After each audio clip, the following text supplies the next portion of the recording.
The smoke from burning olive groves blotted out the morning sun as the 10th Legion's standards gleamed above the ravaged city. In the shadow of the Temple Mount, where weeks earlier Jewish rebels had made their final stand against Rome's might, the true horror of Roman victory was just beginning. The screams had mostly stopped, the dying were already silent, and the living wished they weren't. Among the rubble and ash, Roman centurions moved with methodical precision, not in the chaos of battle, but in the organized efficiency of conquest's aftermath. They weren't searching for hidden weapons or surviving fighters, they were hunting for something far more valuable to Rome's imperial machine: the wives of defeated warriors. A young woman clutched her infant daughter as Roman hands dragged her from the underground shelter where her husband's body still lay cooling. Her name had been Deborah Bat Eleazar, wife of a Jewish rebel commander, mother of two, daughter of a priestly family that had served in the temple for generations. By sunset, she would simply be known as the red-haired one in the slave markets of Caesarea, her child torn from her arms, her identity systematically erased piece by piece. What Rome did to the wives of defeated warriors wasn't merely brutal, it was an intricately designed system of human destruction that served as the empire's most effective weapon of domination. If you enjoy hidden histories like this, consider subscribing, and tell me where you're watching from. I love seeing this community stretch across time and place. The year was 70 CE, and what happened in Jerusalem that day would be repeated across the empire's vast frontiers for centuries. Roman military doctrine didn't just permit the systematic exploitation of enemy women, it required it. This wasn't the random violence of undisciplined soldiers, but a calculated process that transformed human beings into commodities, families into fragments, and entire cultures into footnotes in Rome's triumphal narratives.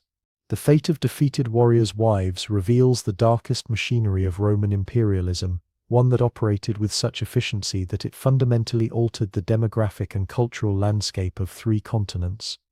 To understand the true magnitude of this horror, we must return to the morning of April 14, 70 CE, when General Titus and his 4 legions arrived at Jerusalem's gates. The city was swollen with Passover pilgrims, its population perhaps triple the normal size. The Jewish rebels who had defied Rome's authority for 4 years had gathered their families within the city's walls, believing falsely, as it turned out, that their resistance could withstand the empire's fury.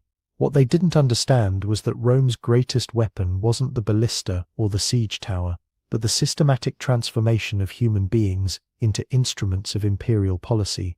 The siege that followed would become one of history's most thoroughly documented examples of Roman conquest methodology. Titus didn't simply want to defeat the rebels, he wanted to eradicate the very possibility of future resistance by demonstrating what happened to those who defied Rome's will. The methodical nature of Roman siege warfare served a dual purpose: military victory and psychological domination. Every phase of the assault was designed not just to breach walls but to break spirits, to transform the act of conquest into a lesson that would echo through generations. As the outer wall fell after 15 days of relentless bombardment, Roman forces didn't immediately press their advantage. Instead they paused, allowing the terror within to fester. This wasn't mercy, it was strategy. Ancient historian Josephus, who witnessed these events firsthand, recorded how Roman soldiers systematically herded surviving populations toward predetermined collection points. The process was chilling in its efficiency.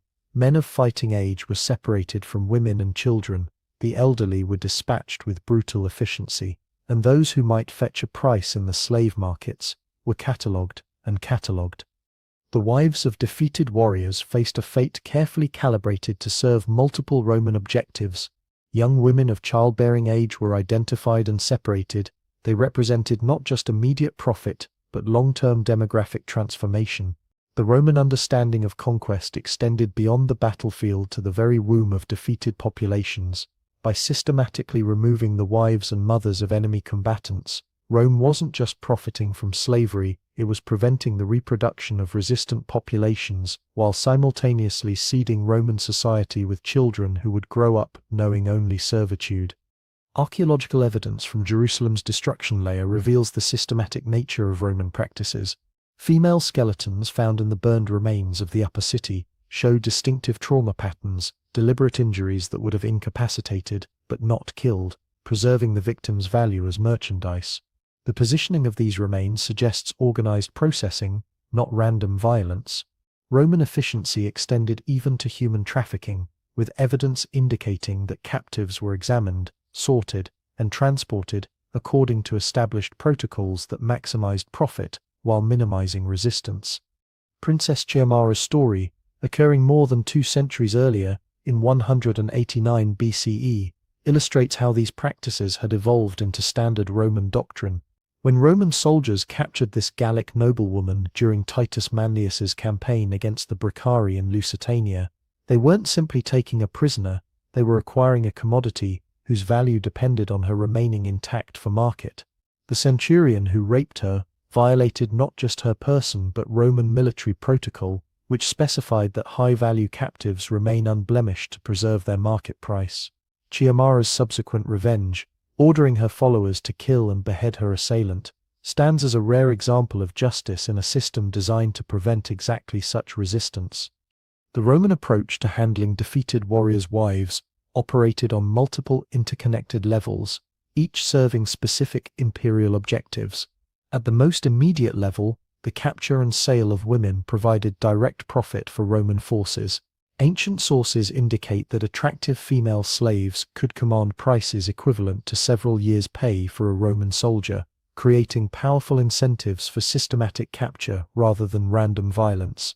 But the economic motivations extended far beyond individual enrichment. The slave trade served as a crucial mechanism for Roman economic expansion, transforming human beings into liquid capital that could fund further military campaigns. Polybius, one of Rome's most respected military historians, explicitly described how Roman forces practiced what scholars now term conquest rape as a standard element of military operations. His accounts reveal that sexual violence against female captives wasn't incidental to Roman warfare, it was integral to it, serving functions that extended far beyond individual gratification. The systematic nature of these practices emerges clearly from his descriptions of Roman military campaigns, where the handling of female prisoners followed established protocols designed to maximize both immediate profit and long-term domination. The iconography of Roman conquest provides perhaps the most disturbing evidence of how thoroughly these practices were integrated into Roman imperial ideology. Artistic depictions from triumphal monuments show captive women with specific gesture patterns, arms positioned to indicate submission, clothing arranged to suggest sexual availability, facial expressions carefully rendered to convey both terror and resignation. These weren't random artistic choices but deliberate visual propaganda designed to communicate Rome's absolute dominance over defeated populations. The consistent repetition of these motifs across different monuments and time periods suggests standardization at the highest levels of Roman official culture. Roman triumph processions transformed the systematic exploitation of enemy women into public spectacle.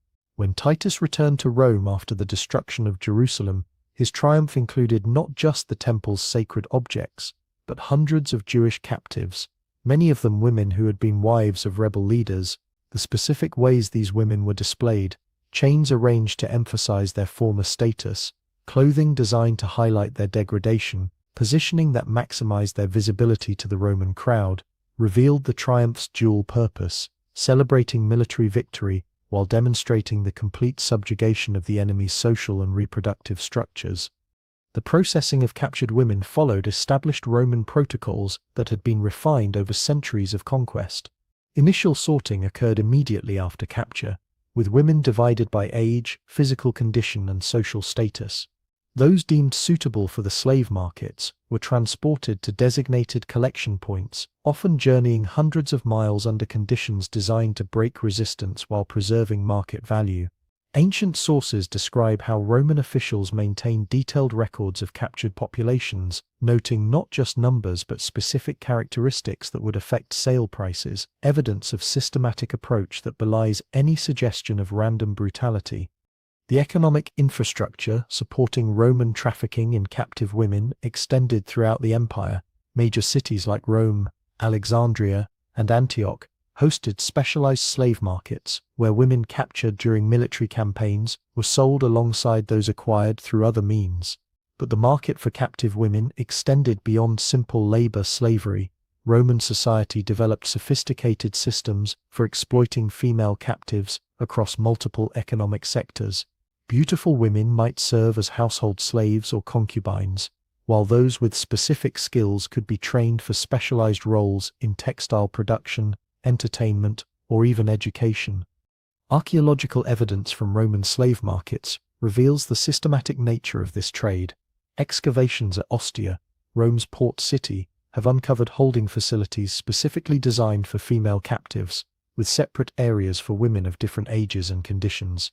The architecture itself tells a story of calculated efficiency, spaces designed to prevent escape while allowing maximum visibility for potential buyers, facilities for forced bathing and clothing changes, areas where women's appearances could be enhanced to increase sale prices. These weren't temporary holding areas but permanent infrastructure supporting ongoing human trafficking. The psychological impact of Roman practices extended far beyond individual captives to entire communities. When Roman forces systematically removed the wives and mothers of defeated warriors, they weren't just profiting from slavery, they were destabilizing the social structures that might support future resistance. The absence of women of childbearing age created demographic crises that could take generations to resolve, effectively preventing conquered populations from recovering their military strength. This demographic warfare served Roman interests by ensuring that defeated enemies remained demographically and culturally weakened long after the immediate military campaign ended. Ancient accounts describe how Roman officials deliberately publicized their treatment of captive women to maximize psychological impact.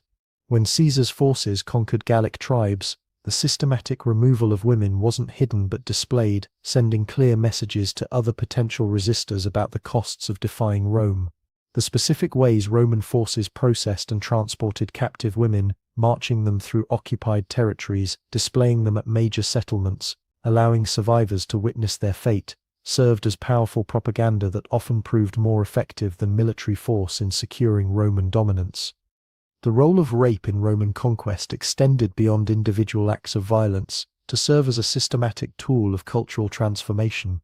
Ancient sources indicate that Roman forces deliberately targeted women who represented cultural or religious leadership within their communities, priestesses, healers, tribal elders' wives, not just for their individual value, but for their symbolic significance. The systematic sexual violation of these women served to demonstrate Rome's complete domination over not just military forces, but the cultural and religious institutions that held communities together. Roman legal frameworks explicitly supported these practices. Roman law classified captured women as public spoils, obtained by the soldiers' valor, creating legal categories that denied them any rights or protections. This legal designation remained in effect until captives were formally sold into private slavery, at which point they acquired the limited protections available to slaves under Roman law. The transition from public spoils to private property represented not an improvement in conditions, but a transformation in the nature of exploitation, from collective military use to individual ownership. The long-term consequences of Roman trafficking in defeated warriors' wives extended across generations. Children born to captive women grew up knowing only slavery, their original family identities systematically erased through processes that prevented them from learning their mother's languages, cultural practices, or family histories. This cultural erasure served Roman interests by creating populations whose loyalty lay exclusively with their Roman masters, effectively reproducing Roman social hierarchies through biological reproduction itself. Archaeological evidence from Roman colonial settlements reveals how thoroughly these practices transformed conquered territories. Excavations at sites throughout the former Roman Empire consistently show demographic patterns reflecting the systematic removal of indigenous women during the initial phases of conquest, followed by the introduction of slave populations from distant regions. This demographic engineering created societies where Roman cultural dominance became self-reproducing, as indigenous populations gradually disappeared through the combined effects of warfare, enslavement, and cultural assimilation.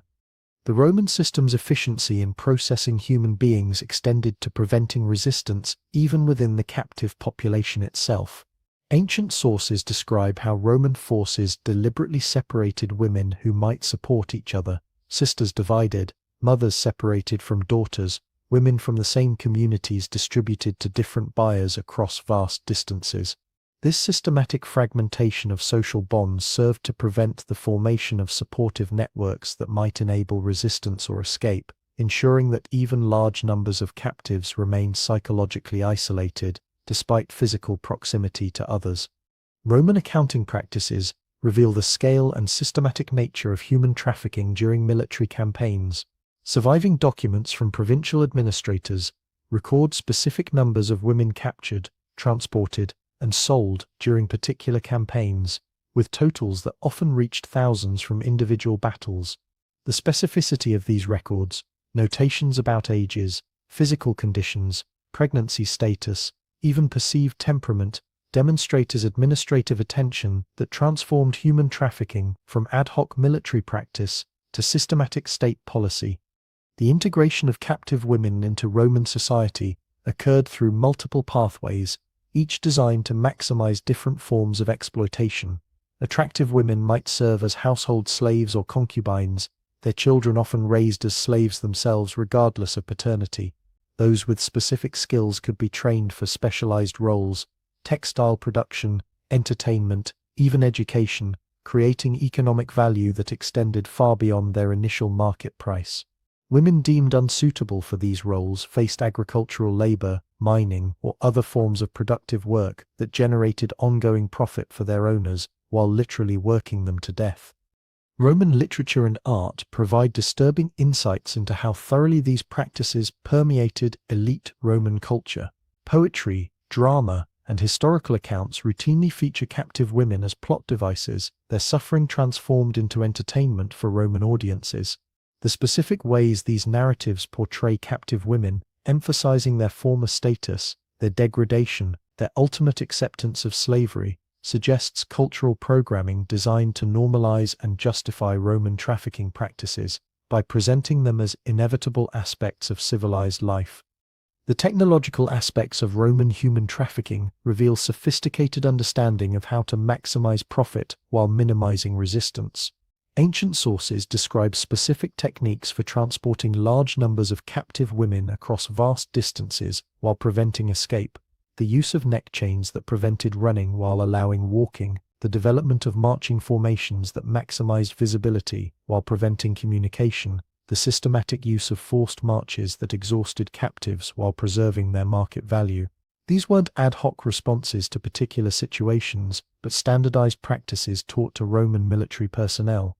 The psychological techniques employed by Roman forces extended beyond physical control to systematic psychological manipulation designed to break resistance.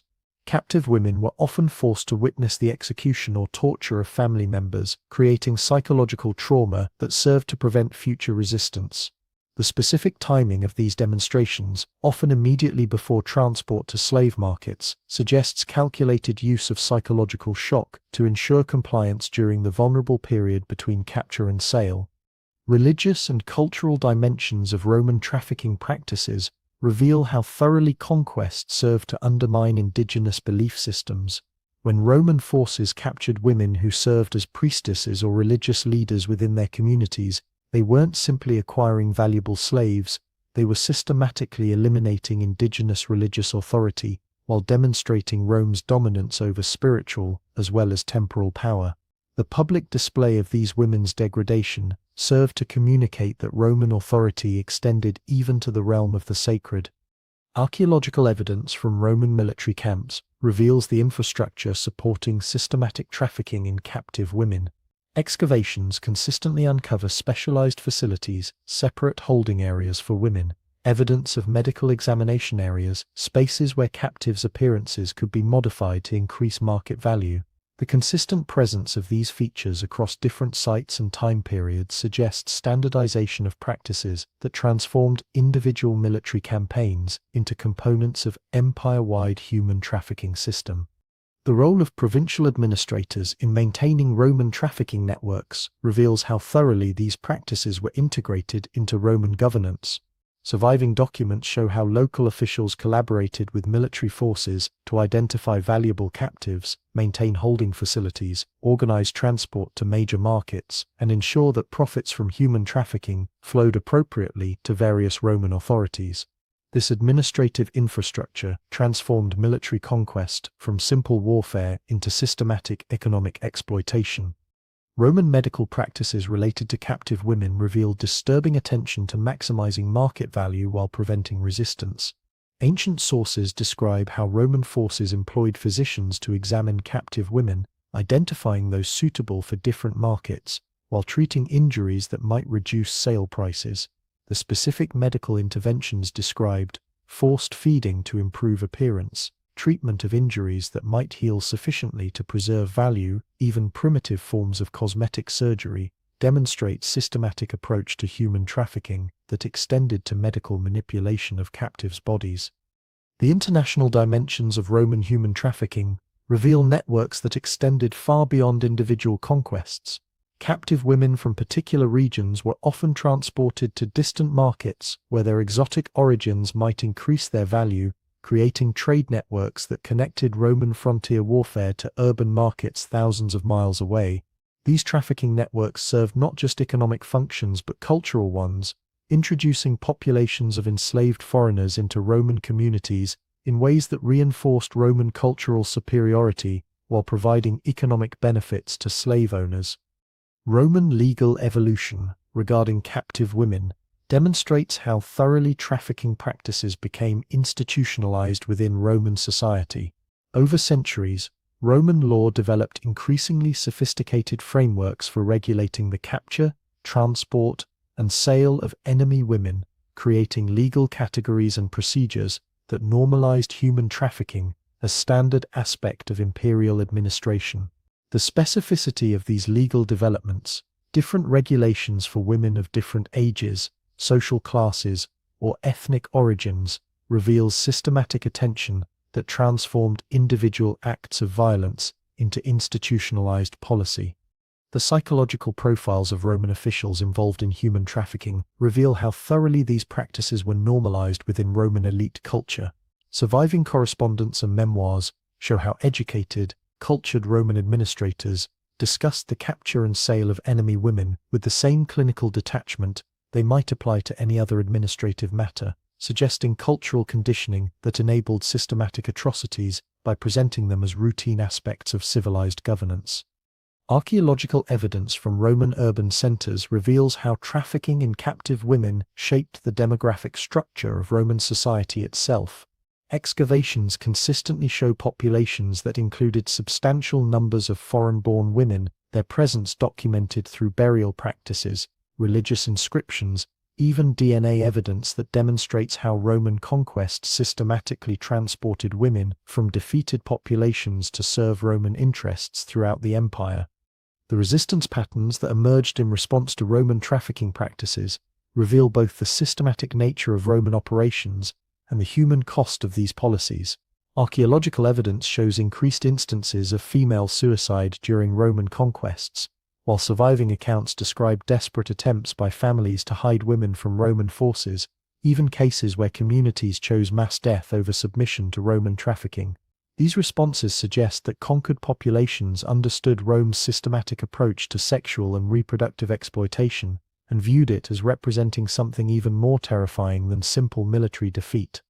Roman technological innovations in human trafficking continued evolving throughout the imperial period, with improvements in transport methods, communication systems for coordinating markets, even financial instruments that allowed investors to profit from trafficking operations without direct participation in capture or transport.